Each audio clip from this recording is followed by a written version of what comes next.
Hello, everybody, and kaboom. And did you want to talk about Yeah, that easy? yep, we're live. Did you want to talk about the thing tonight? The thing and the Yes. stuff? Okay, well, first let's, hmm, Do your intro. where is the intro at? Everything got changed. Um, Well, hi, everybody. Welcome to Drama. yes, welcome. Glad to see y'all. Humana. And, yeah, tonight, quick show.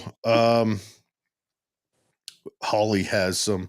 I don't know where the KMMU intro went. It has. Oh, I don't know what I did. The whole everything changed on this. So, um, I will have to touch base with them and see if it's still alive and around. Maybe it's somewhere. But yeah, it used to be lined out Okay, kind of vertically, and now it's more that's horizontally. okay. Let's we can move on. Or did you find it? Yeah. No, I haven't found it yet. All right. Everyone, we just want to thank KMMU for all their support. Sorry, been gone for 2 weeks. We had Christmas Eve and then New Year's. And so we're back and uh I'm gonna. But anyways, Holly has some announcement to make and some stuff to chat about. Well, it is 2006, and if you'd have asked me a month ago what I'd be doing on this day, it would be preparing for caucus and getting myself ready to, with my team, to put on the best caucus in the county. Um, but there was a different plan in place. Since our representative Bridger is not seeking reelection, I did a thing. Um, it was with much prayer I and did a support from thing. my family. And I am officially filed to run for State House and District 29, which is Stansbury, Grantsville, Juab, and Millard County, and Wendover. It is Bridger Bollander's seat that he will be in for the remainder of the year. And he's such an exceptional leader and representative. And as sad as it is that he is going to not seek reelection, I know that he's doing it for the right reasons. And I absolutely adore him. He's been a tremendous friend, him and his wife, Tricia. They're amazing people. And so here I am. Today I have resigned as party chair effective Sunday so that I may attend the SEC meeting on Saturday, and that way Tooele County still has their voice and just representation. So I was going it to be done today, but since it has no reflection on the election or anything, I still have to fulfill my obligation there proudly.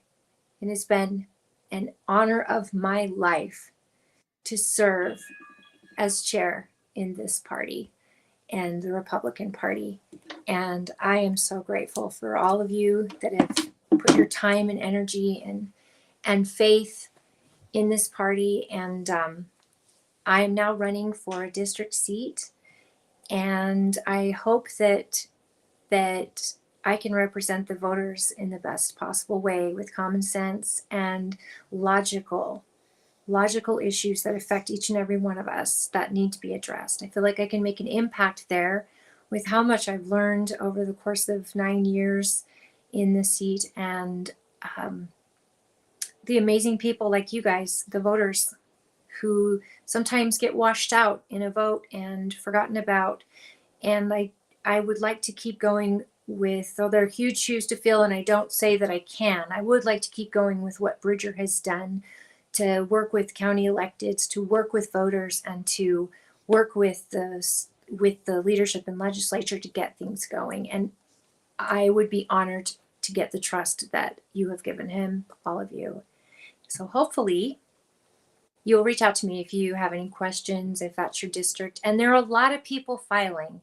So whenever you can, we've got it listed on the Twilla County Republican page, as well as I put it on this page for political head trauma, just so you have an idea who's running. And Jared, you remember my jihad after that not unforgettable school board meeting that I attended, where we watched 200 people at least in that auditorium addressing the school board against that tax hike that was so big, and it fell on deaf ears. And what's sad is then they turn around that night and vote against all those people in there. And that spiked something in me. And I know every episode I bring up the fact that remember what your school board did to you. Just remember that, because the Utah State Tax Commission, they stopped it because they didn't do it procedurally properly. Well, this next year, they're not going to make a mistake. And I guarantee they're coming back for that money. And it is an election year, and there are school board seats up. They're nonpartisan, so these people don't campaign like your Republicans do and your Democrats do. So make sure that you get to know them. I did see something about a guy threw his hat in the ring for it. I need to dig back through and find that. But anyways, what areas will you? Yeah, what areas? Describe the areas you would cover in this district. Stansbury, Grantsville, Wendover, parts of Juab, parts of Millard. Juab is a sliver, and then Millard is a little bit bigger, but Tooele County is the biggest part. Grantsville is the biggest city. Okay. So, all right. Those are my neighbors. That's you. You're my family. My people come from Grantsville. Am I a part of your district? I'm not, right? You're not, but your dad is, grandma is. Yeah, the old man is. Yeah, all of Grantsville. You heard it here like third. The first, I think she made an announcement on Facebook, but so we're proud of Holly, proud to support her, and hope she does well, and we'll just keep getting the word out. But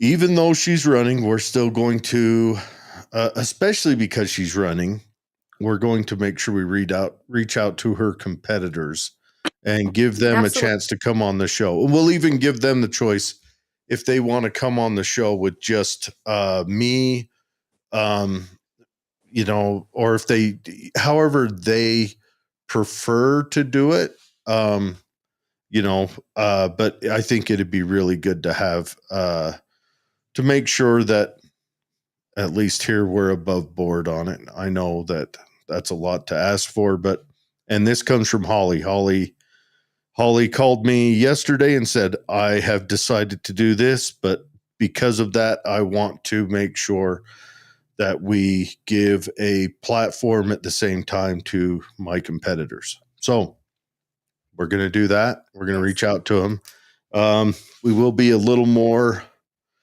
Tooele County focused, I think, this go around. We're going to make sure we get all the candidates willing on, especially the school board. We want to get them all on. So if for you guys outside of Tooele County, it might be boring, but we've put down rules. We're going to limit all interviews to an appropriate time so we can still have some kind of show that can have a broader reach and be more entertaining. But let's give it up to Holly. Everything else. And William says, hello, guys. Nice to see you. I hope you had a wonderful holiday season. Merry Christmas and Happy New Year. I read Holly's heartfelt message and wish her all the best with this new phase of her political career. Yes, thank you, William. I had a great Christmas, a great New Year's. Went over to Buddy's house on New Year's and we played some games and drank some Snoop Dogg wine. It was an outstanding night. How fun. Yeah. Well, thank you, William. Yes, thank you. I guess without further ado, there's kind of one dominant story out there.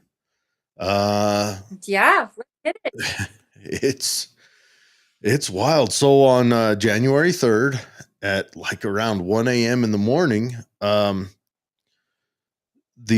U.S. Army pulled its junk out and showed that it's got the biggest junk on Earth in all of history. They did a 3-hour operation in Venezuela, and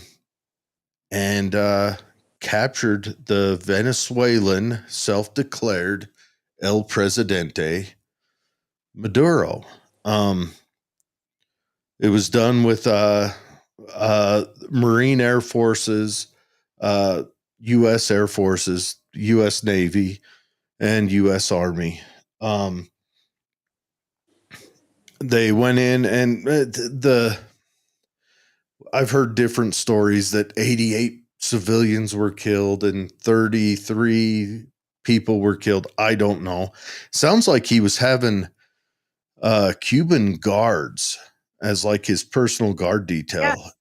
and Delta Force moved through them as only Delta Force can. Can you It's imagine? My big fear would be Delta Forces here. Like, if you were a bad guy, Delta Force is a threat for sure. they are the baddest dudes on the planet. They're And there they're the was real precision, world. absolute precision. And I also heard that Maduro had let his people off for New Year's, like some of his guards and things. So he wasn't as heavily guarded for Christmas and New Year's. Well, I'll tell you this right And Trump now. said it was based on weather. Yeah, I'm sure it was weather, and he's keeping his vice president in, so I'm sure that she was in on it. Um, I don't think without prior communication and a prior plan that they would have kept her in on it, kept her in place. She's going to be the leader of the country or whatever. I don't know. I have lots of thoughts. I mean, were it me, I'd probably screw it up. Let's be honest. But I would leave her in. I'd say, look, you need to form and move. I want to see elections in the next 4 months. I want to see an election, an open election. I would hire Eric Prince's group to be kind of her personal security and the next president, whoever wins, personal security. And I would hire them. I would have her hire them. We'll pay for them. And Well, that's how I'd they'll run pay it. for it. What's We that? shouldn't pay for it. No, I would The have us country pay should for pay it. for it, not the United. Nope.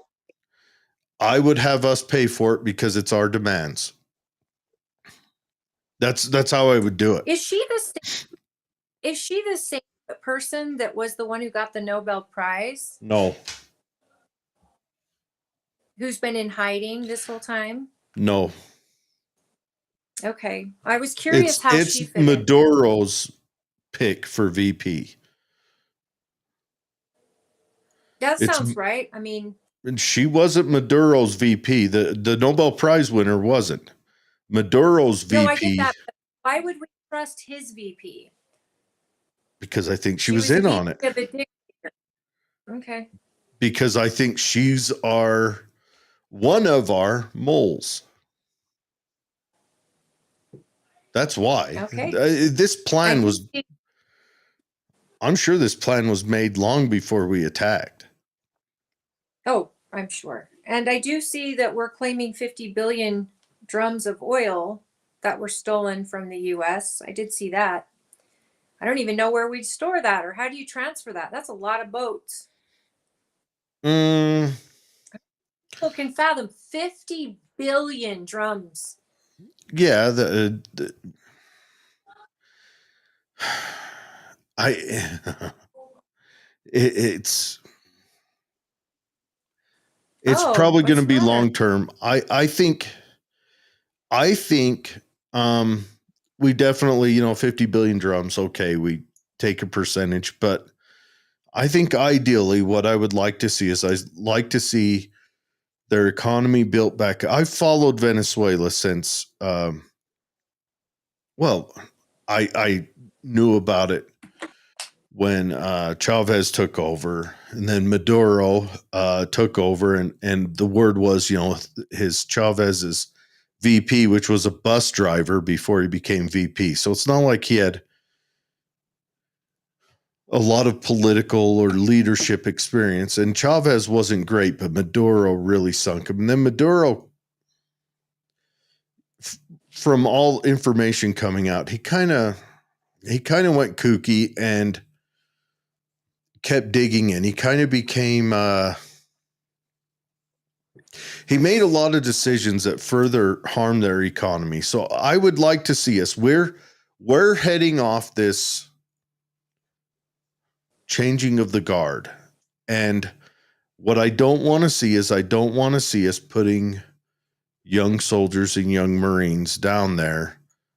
And then all it's going to take is for insurgents to take out a young GI, and next thing I know, we're in it.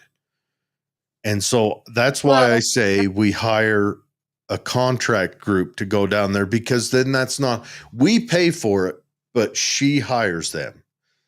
I would that's how I do it. It of course, there would be an agreement between us and Eric Prince's group, or whoever's group we hire. Kind of an agreement that they will not allow anything that's harmful. We don't want boots on the ground. That is, that's what I'm saying. Want boots on the ground, but also I don't think people realize that Venezuela is a hub with China, Russia, Iran, everybody who hates us, and that's right here in our hemisphere. And there is a reason to protect it. There is a reason for the United States to be very attentive to what's happening in Venezuela and Colombia, these places where terrorism has been growing and fed while the people have been starving and robbed of their treasure. And so there is a reason that we go in, but I am apprehensive for soldiers to go in. There are so many sleeper cells over there, I bet. And who knows what's going to happen in the next year over there. But the people of Venezuela are celebrating, and it is a beautiful thing to see. As bad as the left wants you to think that a dictator just killed a dictator, or whatever they're saying, I don't understand that. But I'm with you. I don't want our soldiers in harm's way over oil or anything, and I don't think it was necessarily about the oil. It's just Maduro messed around and found out. I think how many videos of him calling Trump a coward, and even though he was indicted, I don't think it's about any of that. After him.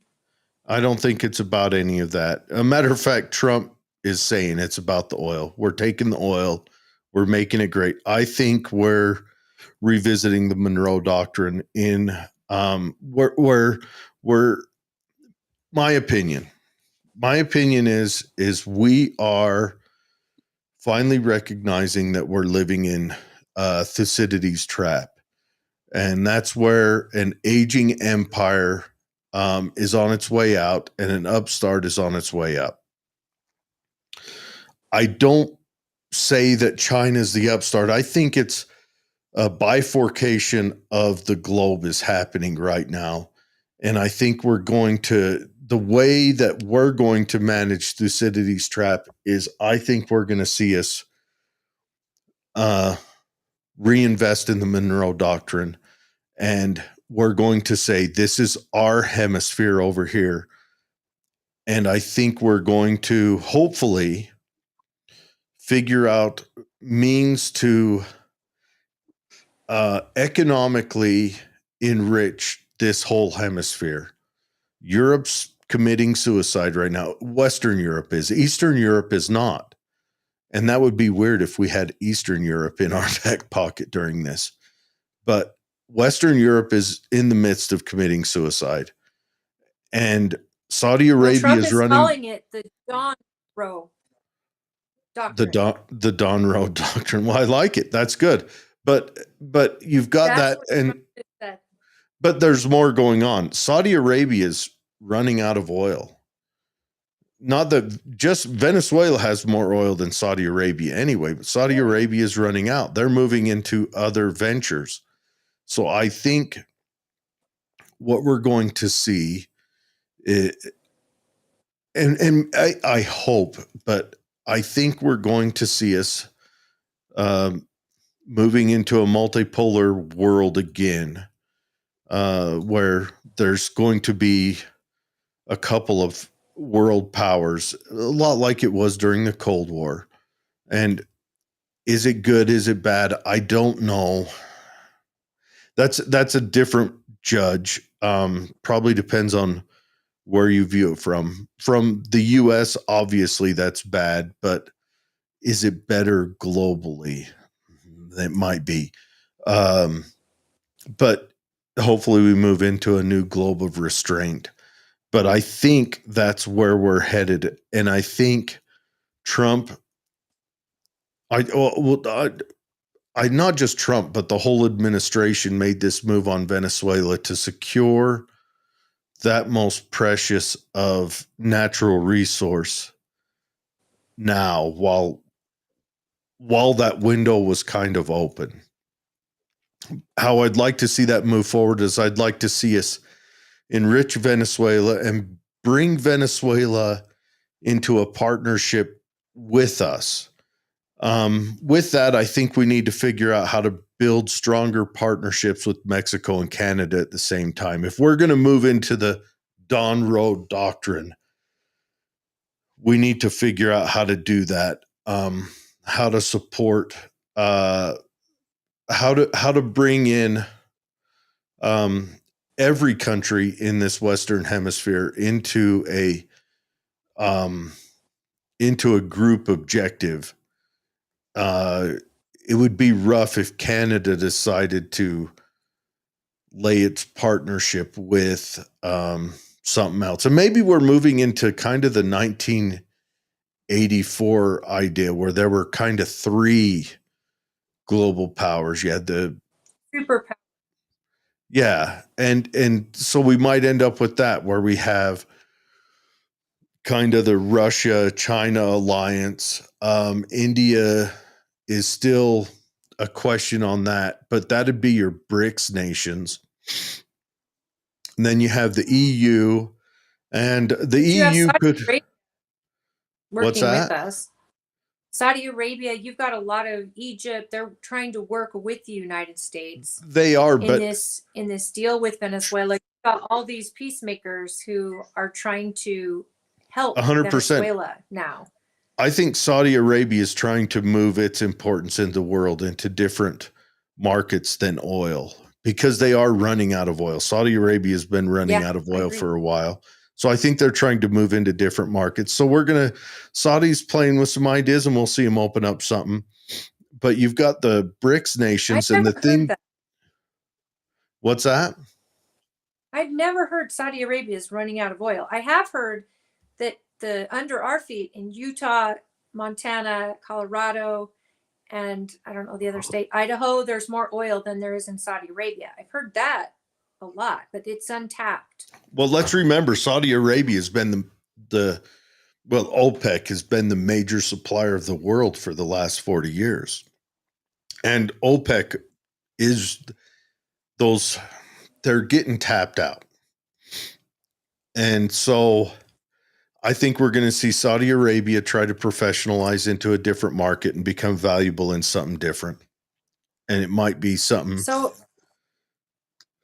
Go on. AI says no, Saudi Arabia is not running out of oil soon. It holds the world's second largest proven reserves, plans to increase production capacity, though its economy heavily relies on oil revenue for diversification plans like Vision 2030, creating a push pull between extraction and transition.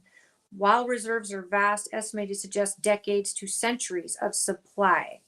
Future Okay. demand changes, extraction efficiency remains key factor. I stand So, corrected, but I know Saudi's trying to find other avenues. They're oh, trying to move definitely. professionally into other avenues. And that's fine. Like Diversify your sports. economy. Saudi Arabia has been, well, they've spent, not quite 100 years, but pretty close to it, as an oil economy. And, you know, I think they want to move into something different, a lot like how Taiwan moved away from making colorful little toys to making high end electronics. And Yeah. so I think it'd be nice if we could figure out how to support this hemisphere. And I don't think if we keep it that the United States is this overreaching hub on this hemisphere and every other country is subservient to us, I don't think that would work. I think we need to learn how to build partnerships. I don't know if what Trump's been doing is a success or a failure on that. I don't know. I'm not smart enough, but I don't know. And there may be totally other stuff going on. Because remember, I am borderline retarded. This is just me shooting off the hip. But, anyways, Well, if I could say, I think that in 11 months or almost 12 months, what Trump has done yes. is stood up for the United States and for the many countries, Hmm. citizens that are suffering. And I think globally, he has made us a superpower again. Um, we're energy independent from when he was last time in the office. We were energy independent. You're seeing gas prices drop. You're seeing a lot of things changing. You said that we could be in a war with Russia next week. The reality is, when they are embedded in these countries that are trying to kill the United States with their drugs or with their gangs or whatever it is, when China's in there and Russia's in there, and you go in and you remove the guy that's keeping them cohesive, or the actual corruption that's been sewn together, and you burst it apart, you're bound to make enemies. But I stand on it. I don't want to see our troops, unless there's fun missions like this that they're all excited about, that are well planned and well thought through. But again, I don't love our country also deciding who leads other countries. That hasn't worked out great for us in the past. But Maduro was wanted by our Justice Department for going all through the Biden administration, and he was indicted in 2020, I think. And so bringing him in was legal, and they had little loss of life, zero on the United States side. I don't know what the civilian numbers are, but the people in the street tell me everything I need to know about why Trump did what he did. Regardless of the benefits to the United States, the people both here in the United States in the streets and the people in Venezuela praising and thanking him and grateful.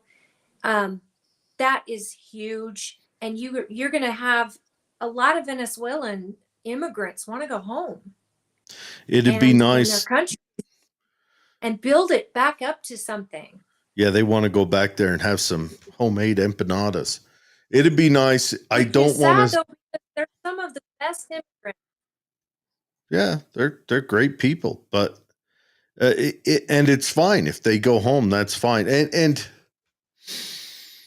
I mean, it'd be great if we could, over say the next century, build up this whole hemisphere to where every country on this hemisphere of the globe had the same standard of living and relative same values. And then we could have a completely mobile hemisphere where people could, it'd be like the Sanguine was in Western Europe before the United Nations threw its doors open to migrants. And I recognize why they're doing it, but imagine if we could have that over here and have the same values. And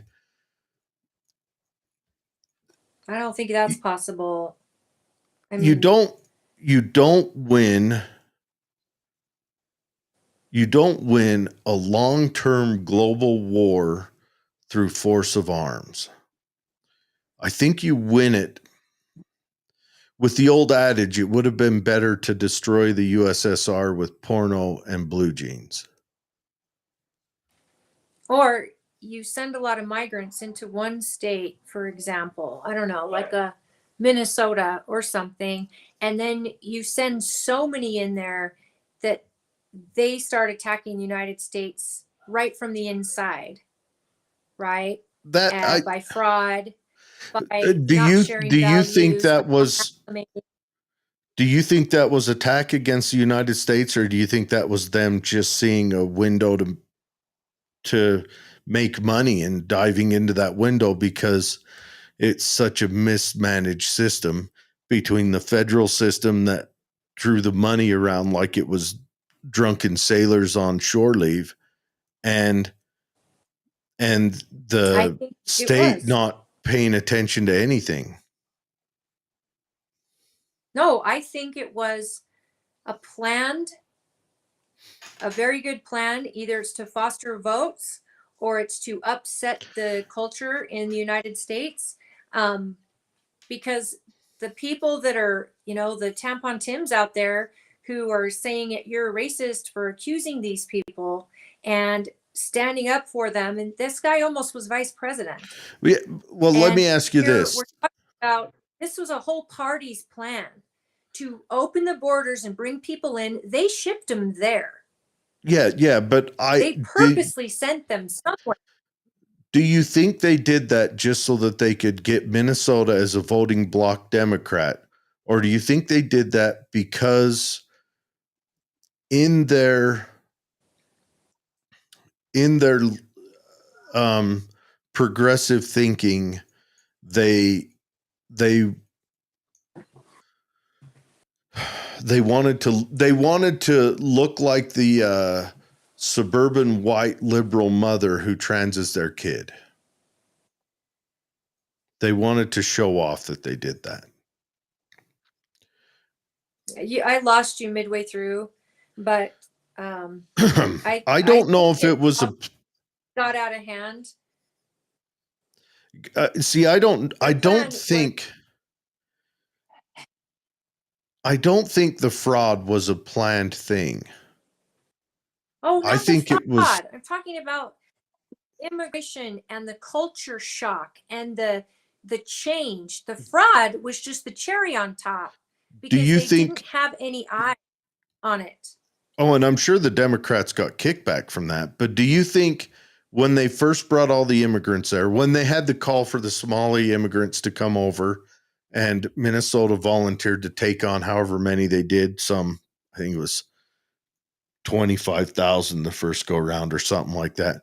Do you think that was planned to upset the economy, or do you think it was them just trying to say, look how good I am to all the rest of their progressive friends in there, No, I think they opened the border and shipped people in the dead of night all around this well, country. I'm talking earlier than that. That was their plan. They absolutely planned to upset the apple cart, and I all that money, I guarantee a lot of that money goes back in the pockets of NGOs and politicians in DC. The Somali push was much earlier than the Somali push was back in the 90s and early 2000s. Yeah. That's when most of those guys came over. That's why they speak such good English and they're up there telling you how people broke in and stole all the records. Stole their record. I know. I mean, you can't make this shit up, guys. You literally could not make it up. that's so stupid. Holly's got good internet, by the way. I just want to throw that out there. Yeah, it's I. Anyways, Williams says, I saw in 2019 interview in which Maduro denied the presence of Cuban military personnel in Venezuela and within his personal security ring. But that was a lie because the Cuban regime recently admitted it. Yes, it's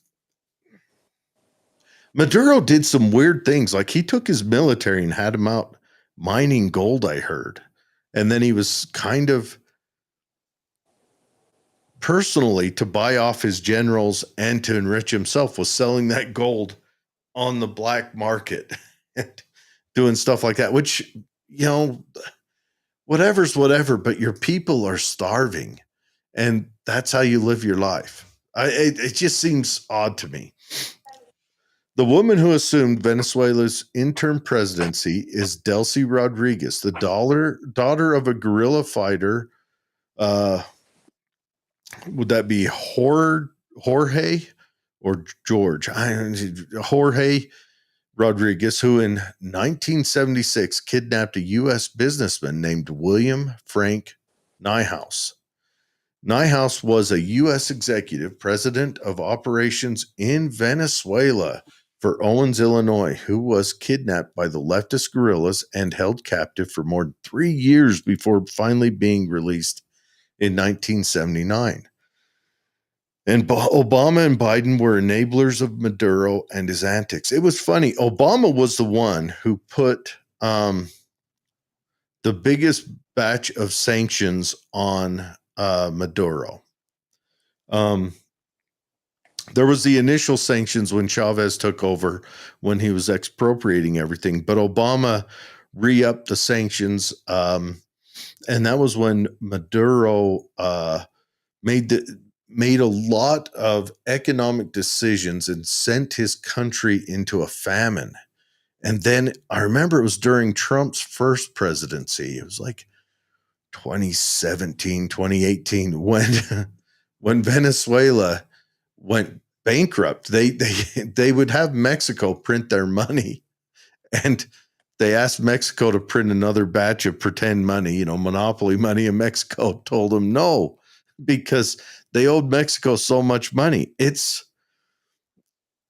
Look, when electing people to lead you, it's very important you elect people who are qualified. Now, Chavez was a colonel in the Venezuelan army who led a coup in, was it in the 90s, the 80s or 90s? And he went to jail, and then he got out, and then he actually ran and won, because the life in Venezuela was not good. It was getting to where there was getting to be a large gap. And in Central America, those gaps are very scary. I heard someone tell a story the other day that Central or South America is interesting because they go through these pushes. Every country they'll swing right, and then they'll swing left, and then they'll swing right. And as they do that, because they all speak the same language and they all have very porous borders, that they will just move from country to country. So a Venezuelan, when it goes one way that they don't agree with, will move to Ecuador, and then, and move around. So they end up with like little mini radical coalitions in there. And you see that a lot if you study like Che Guevara, he was Argentinian, but he moved all over South America, Central America, and the Caribbean, and Africa as well, bolstering these little commie uprisings. And so it's something, I think, if we don't provide a path to general prosperity for the nation, everything that we did will be for naught. And that's all I'm saying. We've got to find a path, and we upset the apple cart. It's our job now to make sure that we find a path for, in my opinion, for prosperity for Venezuela. Now, could we just take the oil and run? Sure, we could take the oil and run and be right back to where we were. Okay.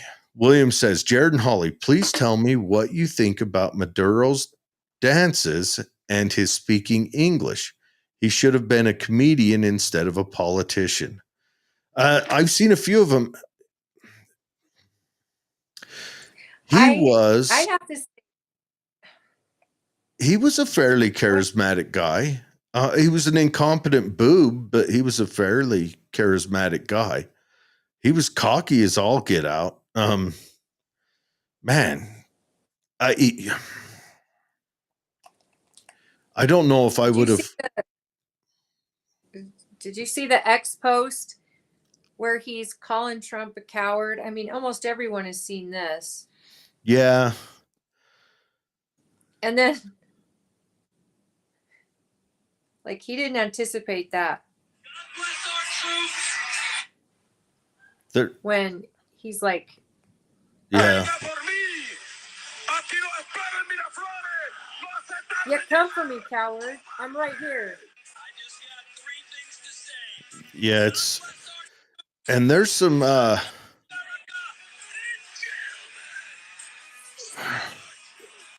There's some stuff going on in the world. Iran is in open revolt right now. Good. I mean, the Ayatollah might be no more. And what does that look like for the globe? And even if What the does it look like Ayatollah's for the gone, people? well, even if the The people Ayatollah's need to gone, stand up. even if the Ayatollah's gone, does Iran choose to stay on a path that it's on where it is aligned with the BRICS nations? And under Biden, we made some.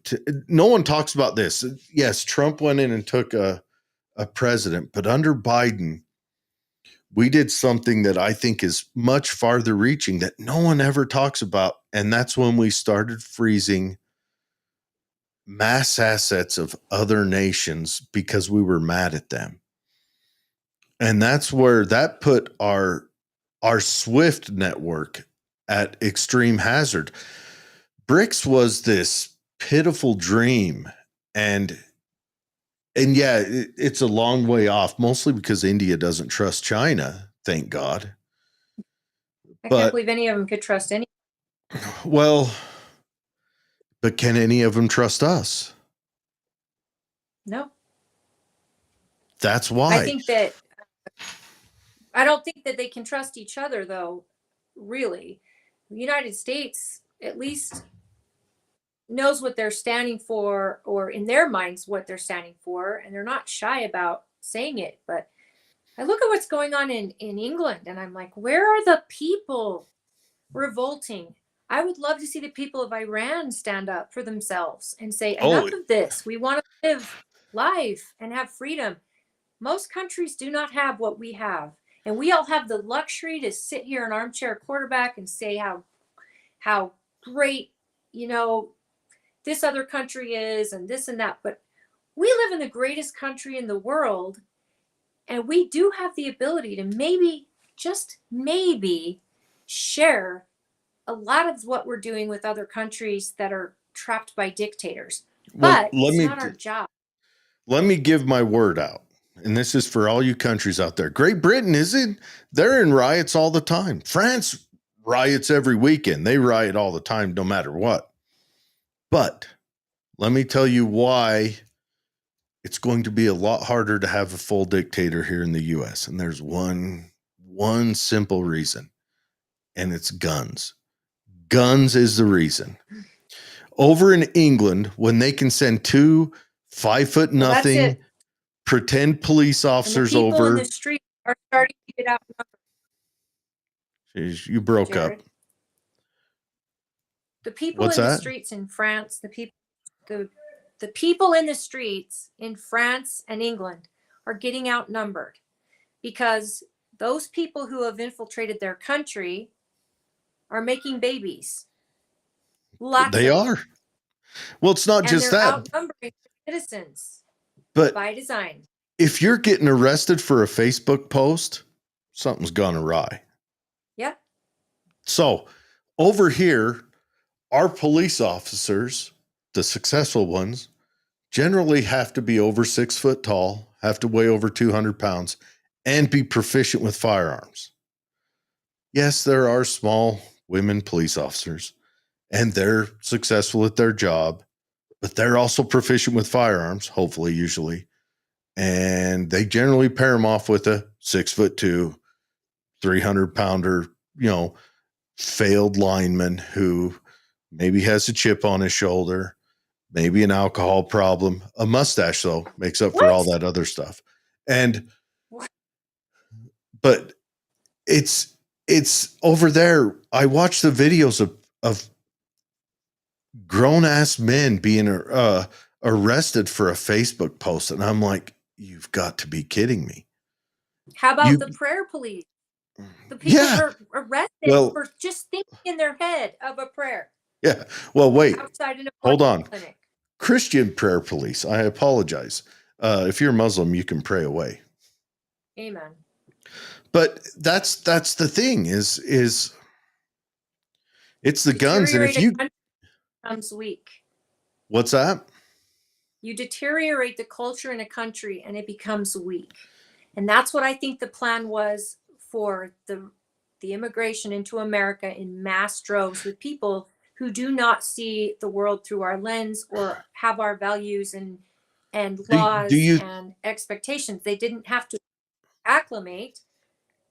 They created new communities. I would rather um divvy that up to incompetence than malice. I think they wanted to open the borders to as a false as an attempt to bolster the economy by flooding it with workers. The bad thing that it did is it made it so that workers carry no value. So it drove our wages down further. But I think that's what they're trying to do because we're not breeding. We're not making the kids we're supposed to make. The boomers didn't replace themselves. The Xers didn't replace themselves. None of them are replacing themselves. So I don't know. Maybe AI, I think, is the big change, but we're at a replacement level that any other historical nation or city has been at has died. And we're heading that path. Everyone is. There's like 2 countries on earth that aren't. Well, it's not just the work factor. They wanted the vote. They wanted the seats, Well, yes, that's the and they wanted apportionment. the population. So, Well, that's the yes. So I think apportionment that side of it. I I don't see even think. malice in leaving the border open. I doubt in trucking these people around the country in the dead of night or flying them around. And I see malice in states that put up with it under the guise of free labor or uh, whatever it is by putting them on the government's dime. That all Well, looks like malice I to me. it is states that were ran by Democrats that allowed that, but I think that was for apportionment. I don't think they cared or planned on them voting. I think what they cared about was No, that they they, would get the congressional seats. the numbers, Um, Now, the I do numbers. think that okay. Let me. We've only got 13 minutes left, so I'll do this real quick. So let's say you're Joe Biden and you're running in a presidential election. It's 2019, and you're in there, and you're to get the vote, especially in the primary. You say we're going to throw open the borders and welcome everyone in because the people you're trying to get the vote from are mad about Donald Trump, the current president. And so you voice something different than that. But you're in the throes, in the beginnings of dementia. So as you're doing that, and as you start building your pre-cabinet, you start filling it with these super lefties that will aid you in gaining those progressive votes. Probably with the plan But how? hold on. What do you mean? What? How? It's Trump was in president back then. They couldn't I'm just open the talking about. border I'm talking during the about election. Biden. When Biden gets up there when he's running the primary, saying he's going to throw open Oh, the borders. when he went, I see. I thought you meant Okay, I'm glad before you're he following won. along. But let me continue on this path. So as you start filling it Ew. more and more with these progressive people, you keep slipping further and further into dementia. So then instead of being the driver of that ship, eventually, even before you win office, you start becoming the puppet of that ship of all these people you surrounded yourself with. That's why all these people who there was a lot of people on his staff who came out of nowhere. No, I mean, he had Blinken, he'd been around and done some things, but a lot of people on his staff that came out of nowhere and they started driving the ship. And I believe they ran his presidency, and they were all these progressive 20 and 30 somethings that kind of made all of the decisions for that administration, which was why I think Biden, because unless Biden's a totally different person than he was even 8 years before, well, dementia made him a totally different person. It turned him into a person he was 70 years before that. And I think they drove that ship, and they did throw open the borders. And I think they did it for a couple reasons. One, you've got the Champagne socialists.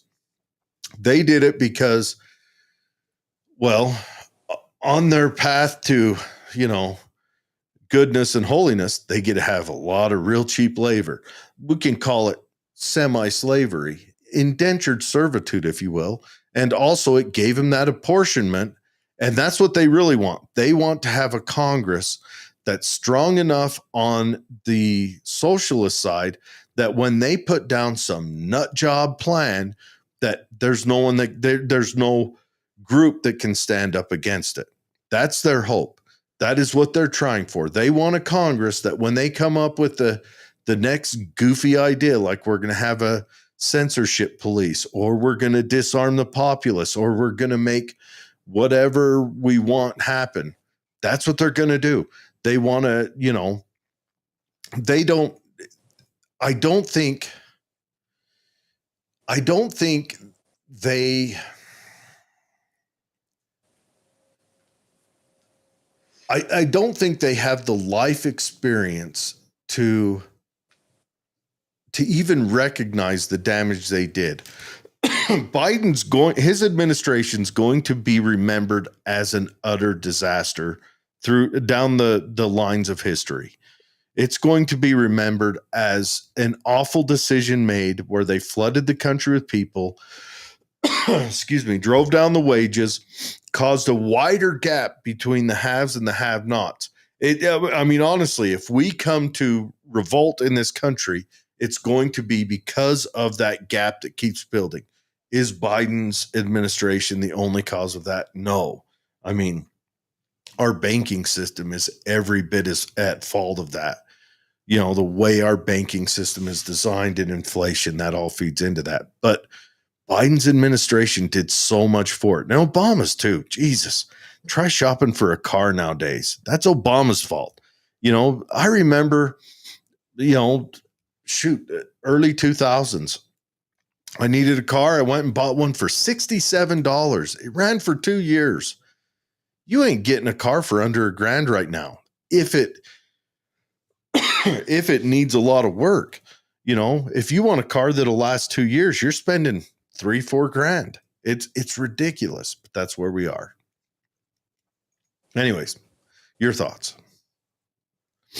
Mass immigration causes not just an upheaval and changing of seats, but it also causes housing shortages, healthcare issues, every single school issues.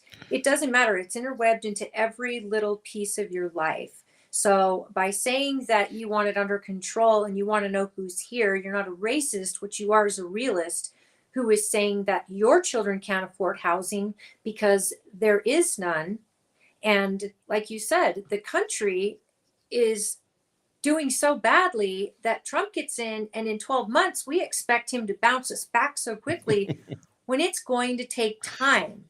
And it is pre-Trump, Obama, Biden, those policies that he has to readdress and focus differently, because even Bush, the focus has changed.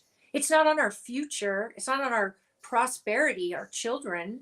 The focus is like on here and now and what can you do politically for this country. And it's so backwards. It's so backwards. That's where we are. Immigration is important. It's good for countries to have immigration, but to do no checks, no background checks, or know who these people are or what their contribution is, you can't do that anywhere else in this nation. But the United States is supposed to do that. That makes no sense to me. I think that met the criteria that the Champagne Socialists got their, well, let's just say the business class got their cheap labor, which the Democrats was hoping that they would continue their handshake deal with the business class. I think what killed that was they went a little too far and abused the social media networks. And I think that's why a lot of the social media networks turned their backs on him and went to Trump during the last election. But they went too far and they abused him when they started making demands and wanting them to shut everyone down and don't let any speech out. And let's make up some new words like malinformation, whatever the hell that is. Jeff Adamson on Facebook says, sadly, citizens of our country don't realize what we have. Dignity index. Yeah, you're probably very true on that. It's tough. It's tough. We're staring down the barrel of a crazy future. And then William says, now Maduro knows what that the U.S. Army don't play. That is right, man. Just that was just the ultimate display of badassery. I mean, It was epic for sure. it was just badassery. Just the way they now, obviously, there was inside people. I believe that the vice president down there was completely in on it. Why else would she be kept in there? But she was completely in on it. I think there's been back channel talks. I don't know why you would keep her because she was in on it. She was probably chosen so that nobody would kill him or hurt him because they wouldn't want her. The cartels or the corruption, that she's a quiet witness, but like, why make her your vice president? And then why keep her in if she's part of this corrupt regime?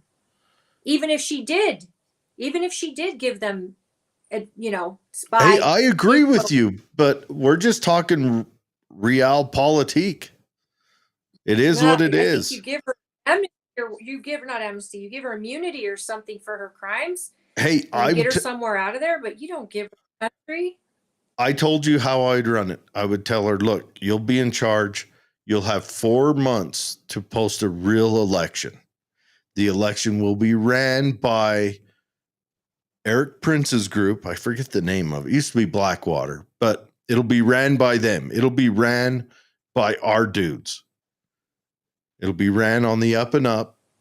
We will have every country in there auditing your election. But you're welcome to run in it or you're welcome to retire out of it, whatever you want to do. But 4 months, you're going to have a real election. I'm giving you 4 months because you've got to have 4 months to stabilize before you have it. And what are we doing anyway? Like, I know that's your idea, but do we know what the plan is? I know Trump said we're going to take over. And we're taking oil. We're going to help those companies that were destroyed and taken from America and let those oil companies come back. I've also seen peace talks regarding other countries coming in to help, get the area secure and all of that. So other countries are involved. Sure. What is their plan for leadership? I would bring Argentina and El Salvador in on it for sure. I would, man, there's a movement. Maybe South America is going to have a total change. I mean, it might revolutionize and then we'll be looking up to them in 100 years. Maybe. I mean, you've got Argentina and El Salvador doing some pretty wild things. I mean, you've got the ultimate in kind of libertarian government, free market, laissez-faire. Let's see if that works at the test. And then you've got the ultimate in a very, I don't know if conservative is a way to put it, but a very orderly minded government that's going to be a government control, not a culture control, because we've got tests of culture control on, like in Japan, and that culture controls their crime. Culture controls all that. This is a government control, which is, I don't know. There's a couple benefits that the Middle East didn't have. One, I don't think South America runs as tribal. And correct me if I'm wrong, William. South America doesn't run as tribal as the Middle East does, where the Middle East has two dominant religions, the Sunni and the Shia. And then you got 3 or 4 minority religions in there as well. And then you've also got the different historic tribes in there as well. And I don't know if South America has the same. It might, but I don't know. And that'd be an interesting Is Venezuela sandbox. is Venezuela the only country with oil in South America? It's the major country with oil. I mean, can you imagine if other countries had that energy locked down and were able to sell it and to turn those countries? I think corruption is what rots these cultures in Mexico and other poor nations. But to Well, bring them out of that third world and into the first, my in a perfect unpopular world, opinion is it goes back to, if you were colonized by the Iberian Peninsula, you're screwed, because the Iberian Peninsula never let you mature into your own ideals. They kept all decisions were made in Portugal and Spain. And so you were just this, you could have petty decisions in your, and I think they're all, I mean, all of them, every country that was led from the Iberian Peninsula is going through this, all of them. And where Great Britain's mercantilism was maybe a little freer. It allowed the natives to get wealthy, where the Iberian Peninsula, Spain and Portugal just didn't. They maintained the wealth with them forever. And then they controlled you through edicts and governorship. And then when that was done, they controlled you through the church. So I think that it was hard for them as a nation to find maturity. And then they were very, very racist in their in the way they did stuff. I mean, it was, like just out and out. Even if you had a good idea, you had to have, if you weren't of the right genealogy, you had to have someone kind of sponsor you into prosperity. But I don't know. It's going to be interesting to watch. Man, it's sad to say, but I am hopeful, but I am not expecting success. Especially, here's the deal: Trump is probably going to get beat out in the midterms, and then he's just going to be quagmired by DC. So he's got a year, and then, I mean, he might have time, and if in the next 6 months we see success after success, and he just keeps building. I mean, this was an utter success across the board. Even the people who are decrying what he did, you can't deny it was a success. When you see the videos of Venezuelans out there cheering and happy, and the Venezuelans here, and the Cubans that escaped Cuba in here, they're all cheering and happy. That might switch things up, where we've got this this Hispanics in diaspora. They might all lean into Trump now, and then that'd change everything. And so then we'd need to make sure that all Republicans running kind of lean in and run on, that message that we want to be a beacon of good for this hemisphere. We want to bring prosperity to South America and Central America and Latin America. We want to bring to the Caribbean and all that. We want to bring But how? prosperity. We want to foster opportunity. And maybe that'd work. Maybe. You I don't want to know. do that with the military? No, you don't do that with the 'Cause I don't think military. the people want a military No, involved. you're How misunderstanding do me you bring completely. prosperity? You're not understanding me at all. I'm saying you do that economically. That's the only way to bring prosperity. Military has never delivered prosperity. It's all economically. Absolutely, I agree. It's all you Well, send. I have more hope for the military myself. Trump he's been in only a year, not even a full year. And my hope is that he can get the young people back on his side because that's what we've lost. And I think good candidates need to run, and good candidates, because there's a lot of people who feel like not candidates, but incumbents have been sitting on their hands this last year. Was it the Even young though there was people a that government shutdown.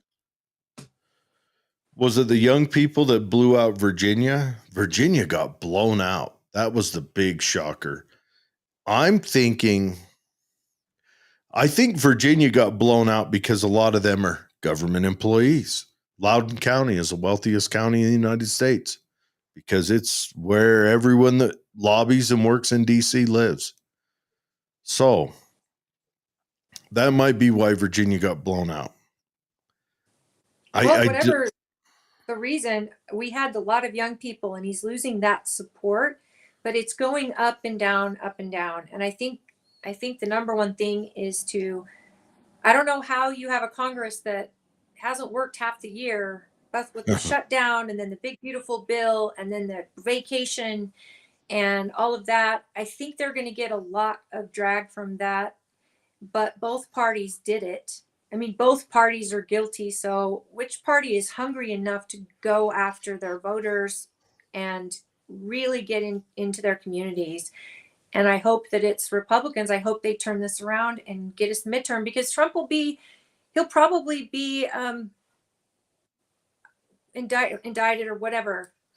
He'll be for the third impeached. time. He'll be impeached if he loses the midterm. He'll be bogged down in impeachment the whole time. And the Senate, if we lose the Senate, now they can fire him.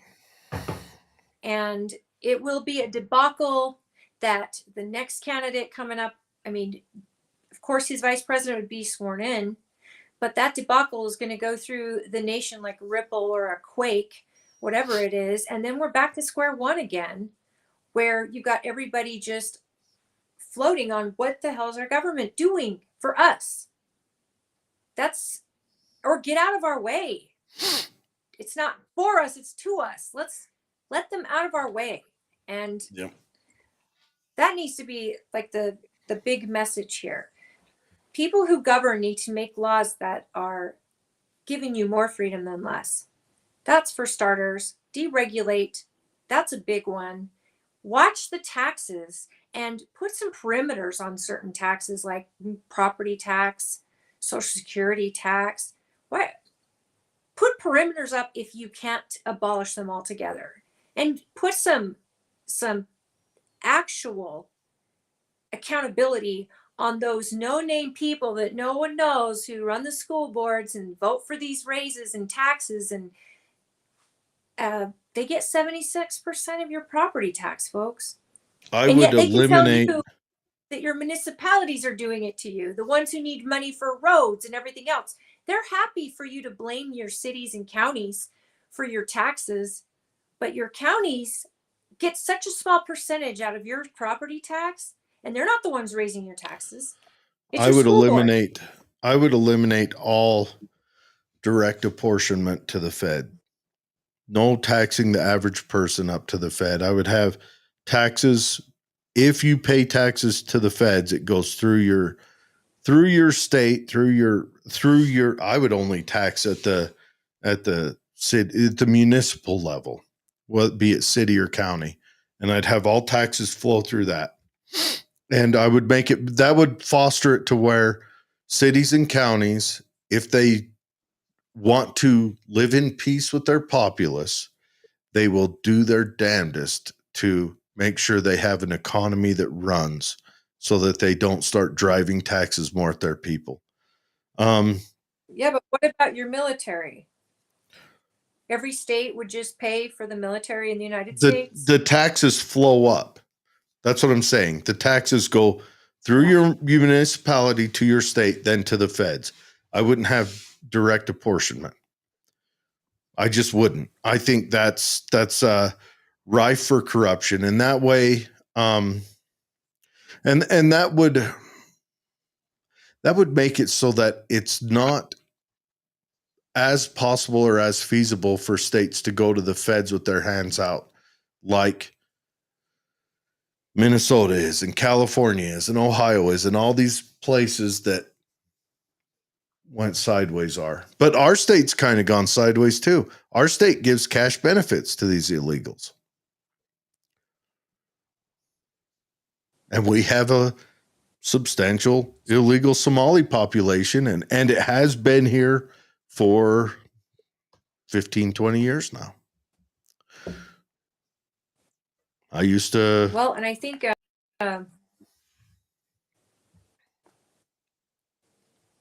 it's been by design. I hate to say it, but Maybe. I think both sides have been a problem, a big Really? problem. And I just think they've lost sight of the point of this nation. Tell me more. And I think Elon Musk was really excited about Venezuela. Okay, you're kind of being mean, so stop. To me, I am. Elon Musk, yeah.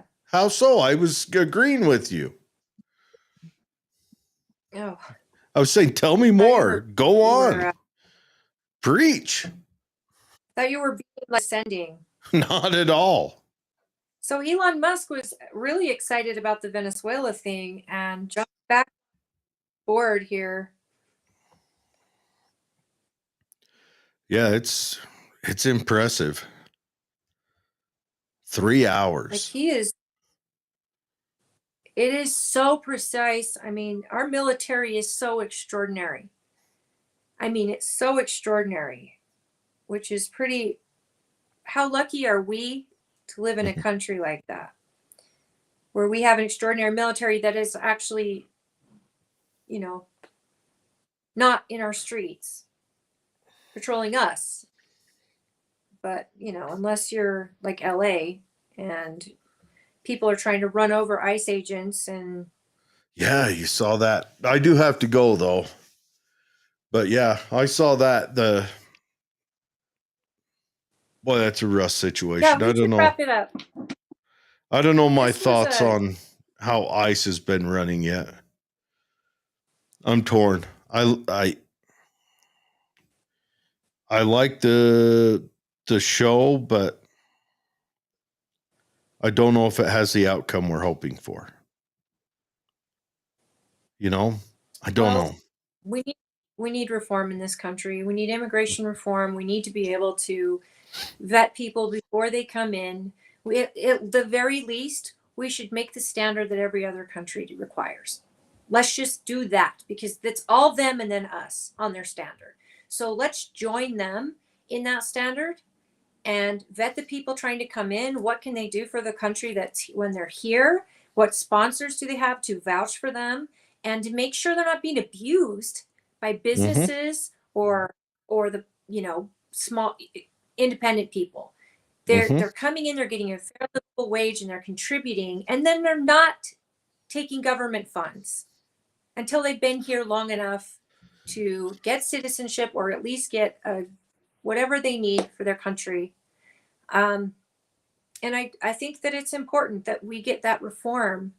And somebody out there is fighting to say, and I don't think you should have your citizenship just because you accidentally have a baby in America, or you don't. If I have a baby in some other country, they don't hand me a citizenship to that country and go, congratulations, your child is now a member of our country. They're like, hey, here's the bill, or not, depending on the country, and there's the door. Get out of here before 6 or 8 weeks. But do you see, until we actually can have that conversation out loud with other people and just decide like what's acceptable, what's not, because I have very good friends that are immigrants here, and some of them may not be legal. I don't, it's too personal for me to ask, but I know the hardships, and I also know that they are the hardest working people in my life. And I just want them to have opportunity, but I also want them to acknowledge the opportunity they had when they got here. And getting it done is crucial. I just think their focus should be on the criminals that were talked about first. Let's get rid of criminals first. And then reform it. Reform immigration and give people an opportunity to do it the right way. I would like that, with background checks and all of that. But I also think there is something to have people go home and get in behind those who have been doing it the right way. But there's I nothing concur. wrong with banning other country immigrants, saying we don't want people from these countries because of the culture shift and the clash. Why do we invite them in just to give them constitutional rights and watch them not acclimate? And I mean, there are cultures out there that don't believe a woman is even they're not more than a dog status. And that's horrible. Why would we invite those countries in to where women are powerful in this country and they have a voice and they are just as empowered as the men, and we have the freedom of men and we've got equality, and it's amazing here. Why would we invite people who hate women or do not think anything about them because they're not human beings to them? I don't understand that logic and why they would let cultures like that flood in. It has to be malice, in my opinion.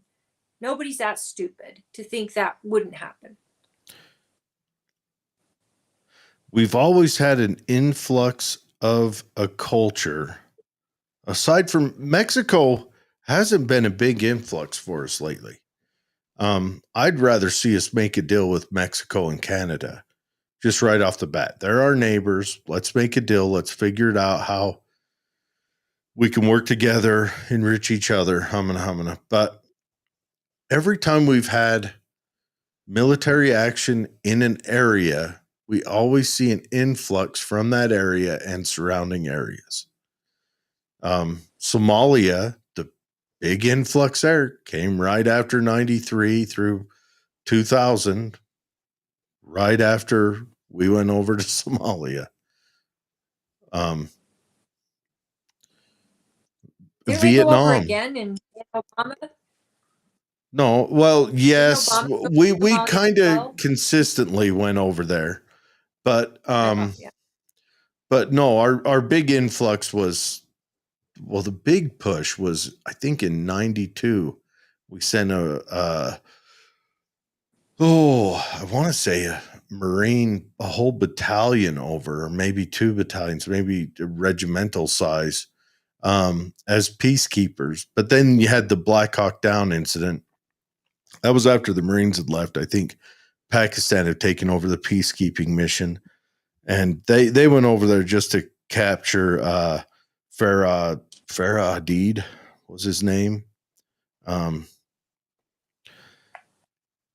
That, but every time, like I remember, grew up with a kid, KK, and his family was from Cambodia, but his family escaped over here in the 70s, right after the Vietnam War, when certain things we did caused the Cambodian populace to lean heavy into communism, and then they voted in the Khmer Rouge, and then Pol Pot did what Pol Pot did, and anyone who could escaped. And so we always, every time we have a military venture, it's right after that we have an influx of people from that area. And Europe is feeling that heavy right now. Their military adventure in Syria. I mean, Western Europe is essentially a Muslim country now. They've surrendered. One, you let them disarm you. Why? Don't let them take away your means of self-defense. True. Never. Never, ever, ever. Never. Not once. Gosh, if you do that, I mean, I don't you understand can. why people do that. What are the Brits going to do? How can they wrestle back a means of deciding their own future ever again? How? What can they do? Canada's Throw doing the rocks at same thing tanks? right now to their people. Yeah. I mean, not that Europe's ever going to be a world power because you all have to have your own tanks. How can you be a world power if you can't logistically supply it, you morons? But how can you ever wrestle back your own destiny? How? What are you going to do? Going to march in the streets? Going to hang flags at night? You know, now your only hope is that the police all quit. And that, I don't know, you have no hope. The only armed people over there are the Muslims. Yeah. You've given up. It's over. Well, You know, if I was British right now, I'd be doing my damnedest to move to America. That is it. I'd move to America, I'd get my citizenship, and I'd buy all the guns and ammo I could. That's my move. I don't know why. I mean, they pay a lot of money in taxes to the king. Lots, 100 and something million a year of their taxes goes to the royal family, and it's so they had crazy no to king's me, protest but over we there are kind of on a hill. That's hilarious to me. But you also got these folks that are these people in parliament. They're watching the streets and the dangers facing the people, and they're like, this is fine. You're racist. You're Islamophobic. It to me, I don't understand. I can't get my mind around. No, I'm calling a spade a spade. What I'm seeing, tell me what I'm seeing isn't really happening. And even then, I'm still seeing it and I'm still feeling the fear of it. So get this together. Stop with it's that politically correct speech that's going to destroy everybody. Americans are getting tired of it and they're not taking it as seriously anymore. That, call me whatever you want. I'm just a realist. I'm just trying to say what I mean. And that's because we have a president who does the same.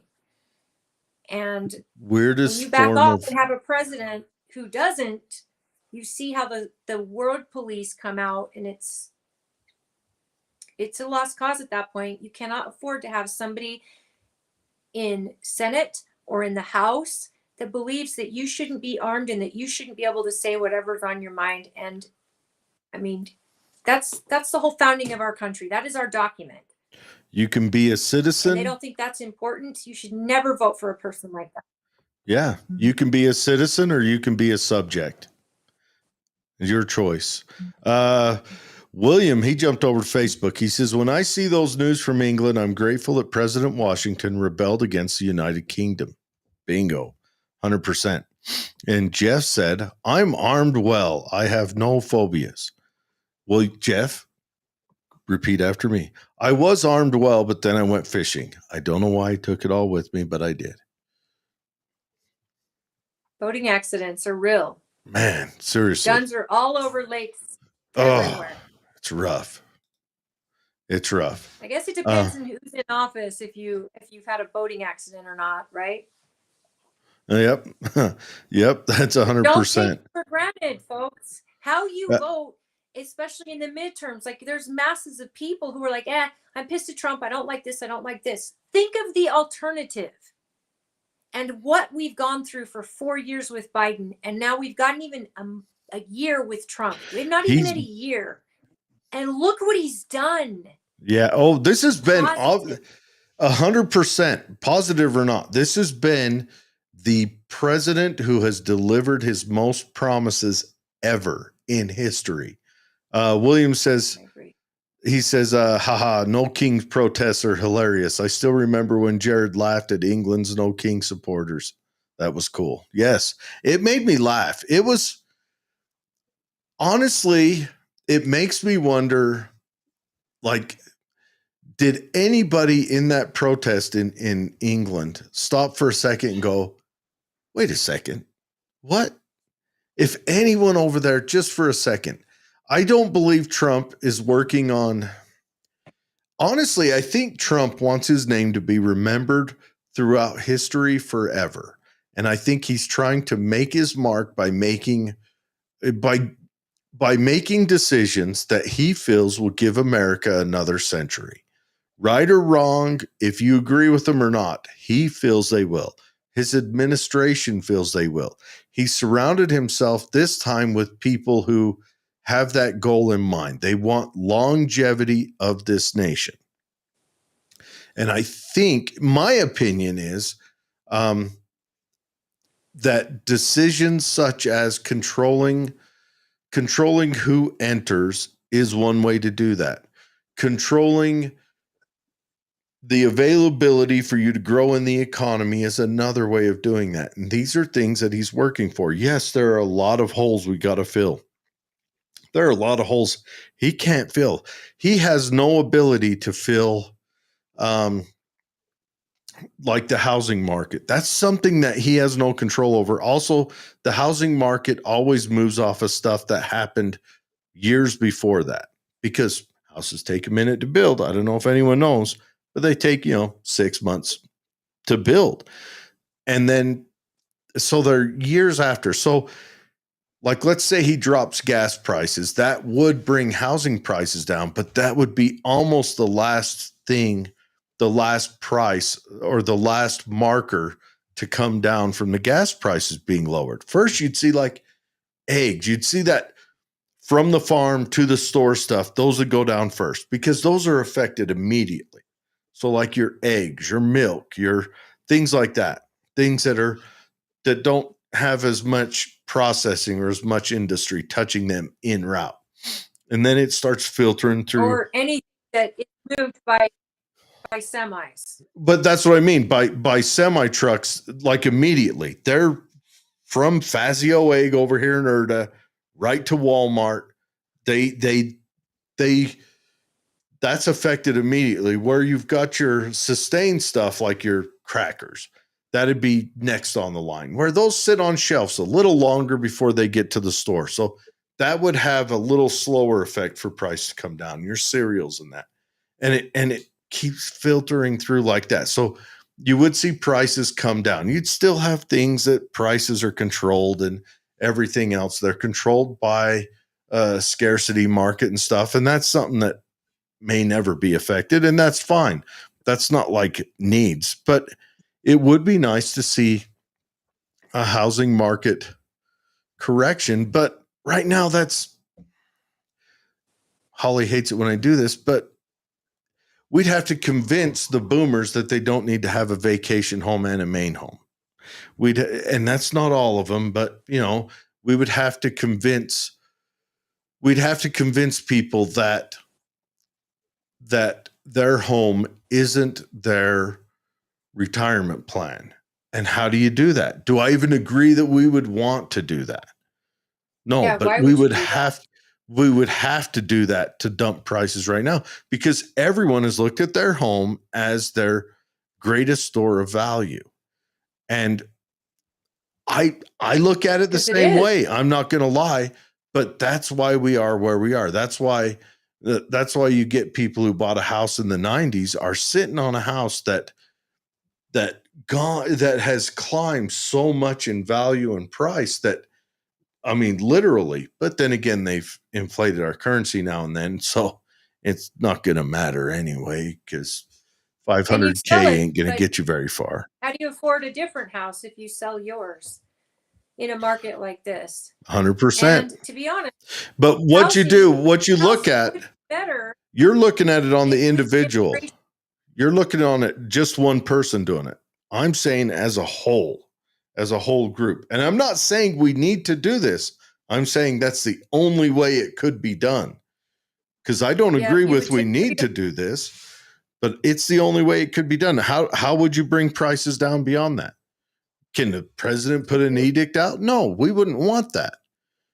No, you have to build, you have to start what he's doing. Lowering gas prices is one, Yep, for materials to move, yep. for trucking industry, all of that. So they start to drop in When price. the cost Two, of new houses drop, but I want and you to, two, people have to be prepared to build homes in where they live. I And want you to when also, they're all full in the Wasatch Front, they're all full. So where are they coming? They're coming out to counties like ours who don't want large growth and development. And so then the government comes in and says, well, you're going to need some homes or apartments in your area. And so that's what they do. And they'll require that. Again, it takes freedom from people. but let me lay this out. If all that comes to fruition and say new house prices drop, we'll have a 2008 market crash. Which is also terrible.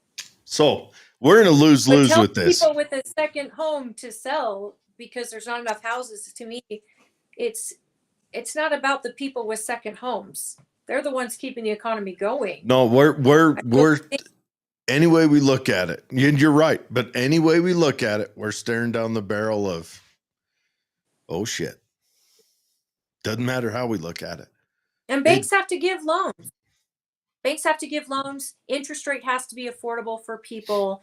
Property tax has to get under control. I am so bugged by property tax. Don't get me started. But it's got to have what parameters. you just argued you should for? Pay property tax on your home, but you should pay it once, like you do everything else you purchase. You know what you just argued for? Constant funding, and then you sell it, and the person who buys it from you pays the property tax on it. But when you argue for banks have to give loans, you just argued for more inflation. No, I'm just saying that the interest rate would drop so people can get loans. Right now, they can't even qualify. I would rather see a higher interest. I would rather see a higher interest rate and a lower house price. That's how Volkner saved us from a collapse. But if you do it, but going with the idea that you had that people need to sell their second homes and stuff like that, it won't even matter who sells. That's not my idea. They're not attainable. That's not my idea. That's it's just what you brought up. It's just an avenue. With what your thought was.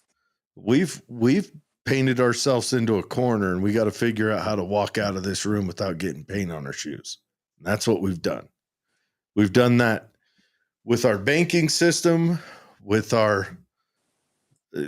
That's where we are. I don't see an easy avenue out. If house prices, the car industry is destroyed because Obama did cash for clunkers. He did that, destroyed the car industry. That's why before he did that, you could buy a new 3/4 ton diesel pickup truck for under $40,000. He did that. And right now that would cost you $100,000. $100,000.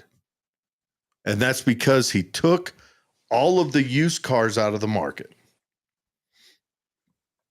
That's where we are. Because it was more profitable for someone to go get their car squished and buy a VW than it was for them to just sell it to some young kid. And so that's what they did. And that's where we're headed. And that's, and manufacturers aren't making cars like they used to. Manufacturers aren't making those family cars that are under $20,000 that people can afford. It's like they're stopped making so many different cars that we grew up knowing. Oh, that's a starter car. It's supply and demand. They still make them. Into a bigger vehicle as your family grows. Now they're not making them. They still make them. They still make them. I'm talking about Nissan. Nissan does not make the Altima anymore. The Maxima, the Titan. The Altima was the one car that new families would get. No, the Sentra. First car. No, they're making the Sentra. They are or they're not? They are making the Sentra. The Sentra is their starter car. That's their smallest car. The I'm Sentra, talking about their family car. the The Sentra ones for in first-time. the Sentra in 2010 was the cheapest car you could buy. It was what was it, $16,000, $17,000. Cheapest car you could buy was the Nissan Sentra. And ask your husband how much a Nissan Sentra costs right now. It's Because probably 33. supply and demand is God's law. It's written into bone. Supply and demand. And when you take away the supply of used cars, the demand for cars go up. So car companies fill that demand at the benefit of their wallets. And so I don't blame Nissan for doing this. All companies have done it across the board. And that's where we're sitting. When you take away the used cars, when you take away those cars where a teenager could save up from a newspaper route on when he was 15 over a summer and get a $500 car that would get him back and forth to school until he graduated. When you take that away, next you've got that next step. So if a parent's going, I'm buying my kid a car, Those days are over. those days are over. And that's just how it goes. And so the cars you buy now, this last summer, I bought the family bought 3 cars for teenagers, and they were hot garbage. And the prices they want for them were ridiculous. But it's supply and demand. Jordan says, yo, hey guys, great to see you. As a libertarian, I would say politicians from both parties are corrupt and bad. The politicians are always about the money and power. True. Well, I don't want to say that openly. I want to say that what we've done, I think Doge was the correct step. I think we need kind of a reset because for the most part, our politicians have been rendered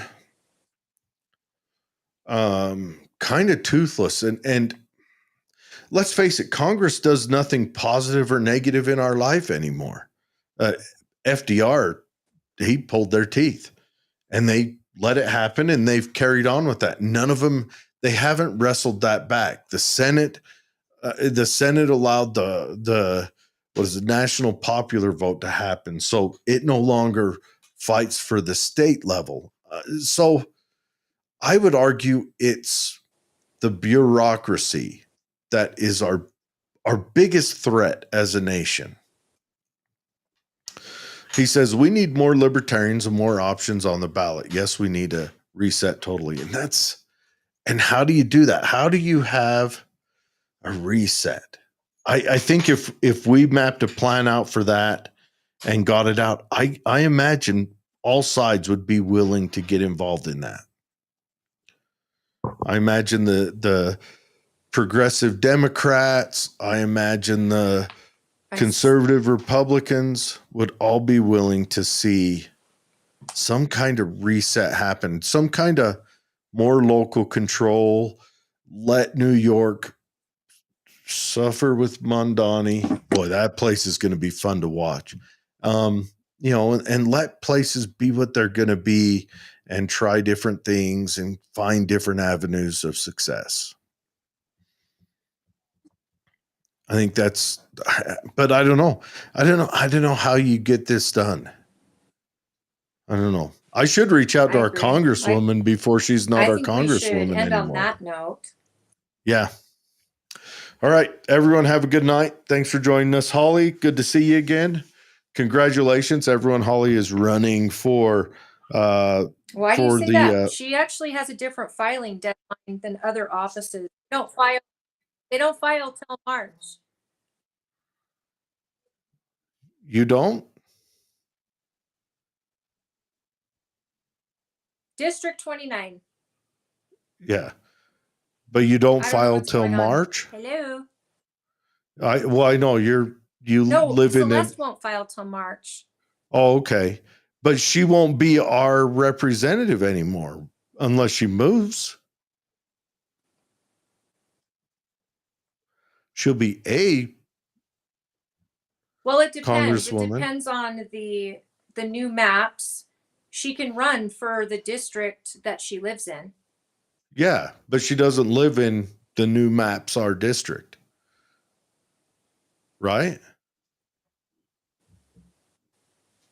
We don't know who ours would be. Yeah. So that's the thing, but I No, should reach you're out right. to her. Should reach out to her. All right. Yeah, please do.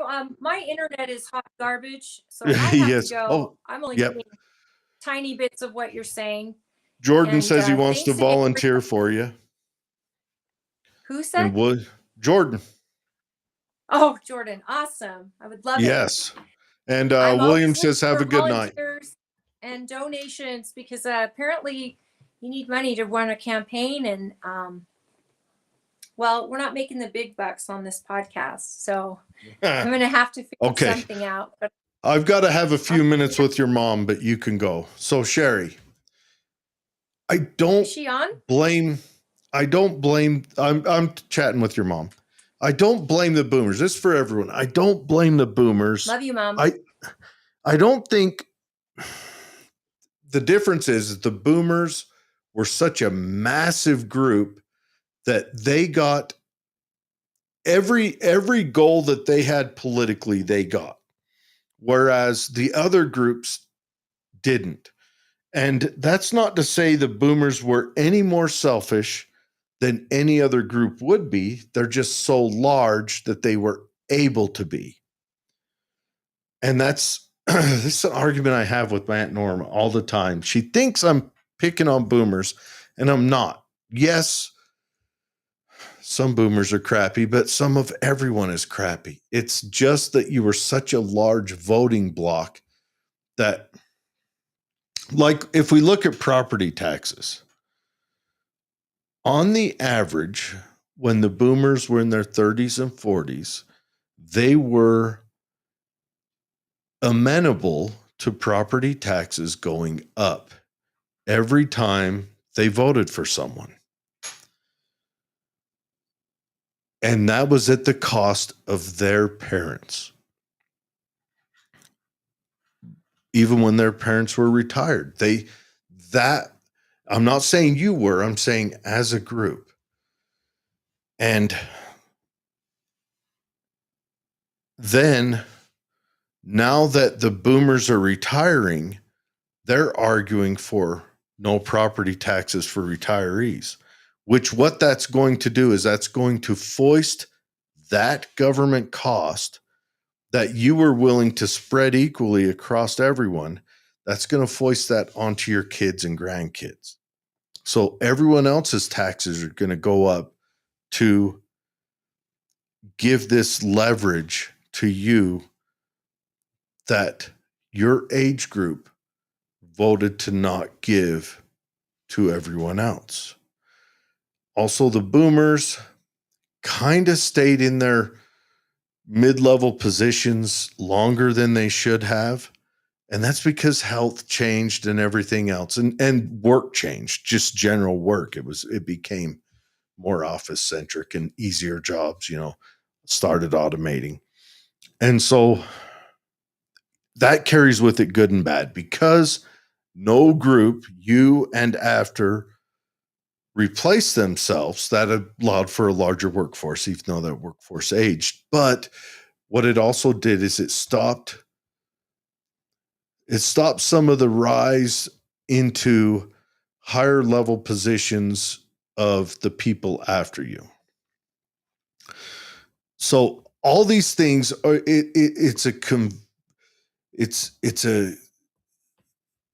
it's a convection of different pressures, the large voting block, the difference in industry that come along, the difference in the economy that the United States moved into naturally, and some of it was kind of focused through government programs, all that stuff. So what we're going to see over the next few years, just a prediction, we're going to see a no tax on retire or no property tax on retirees.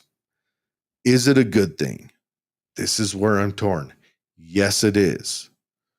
but it's also a selfish thing where those very retirees that demand it were the same retirees that would not give it. When they had the opportunity to give it, they said no, but now they have the opportunity to demand it and they will get it. That's going to raise the taxes on all the youth, on not all the youth, but Gen Xers and below. That's going to raise our taxes. And then when you guys are gone and your children and grandchildren start inheriting your stuff, the generations behind them are going to get their revenge on us Gen Xers. And that's what's going to happen. Us Gen Xers are going to die in our kids' homes. That's just point blank. That's what we have to look forward to. And I'm not blaming you, just stating this is just the facts. It's just what it is. And it's not it's not calling anyone bad. It's mostly just the largest voting bloc in the history of the world is going to get what it wants. It has gotten what it wants. And it will continue to. And then we will suffer with the rebuild after. It's going to be a big cultural bomb all through it. Just like it was when you were born, big cultural bomb when you were born. To manage you guys, they started building a whole new education structure that became a parasite after you guys. It started becoming a parasite with us Gen Xers as we went through school. And it's continued to be a parasite. That has no fault of yours. That is a fault of a government trying to deal with a whole bunch of young men coming home horny from World War II. Jordan says, I'll help Holly win. It's going to be a team effort to get elected 100%. Oh, and yes, you are living longer. You are.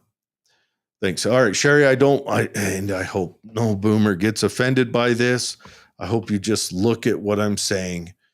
You have to step back and separate yourselves, Like I'm a Gen Xer. If I look at Gen Xers, we carry a lot of problems with us. We're disassociative. We fed into this culture. The boomers fed into this cultural problem because they latched on in their older age to protecting their manager position by allowing the DEI stuff to come in and not fighting back because they were the managers that didn't fight back. And us Gen Xers, we leaned into it because we disassociate and we suffer through stuff. And then, of course, you got the millennials and Zoomers and that they're the ones that went to school and learned it. Now we got Gen Alpha who's coming out of it. And then we got this whole kind of little racist group being brought up in our youth right now, which we're going to have to deal with that. We've got to have a show about that. That's going to be a bomb that's going to hit us in about 20 years. That it's going to be crazy. But anyways, everyone have a good night. Have a wonderful week. Be safe.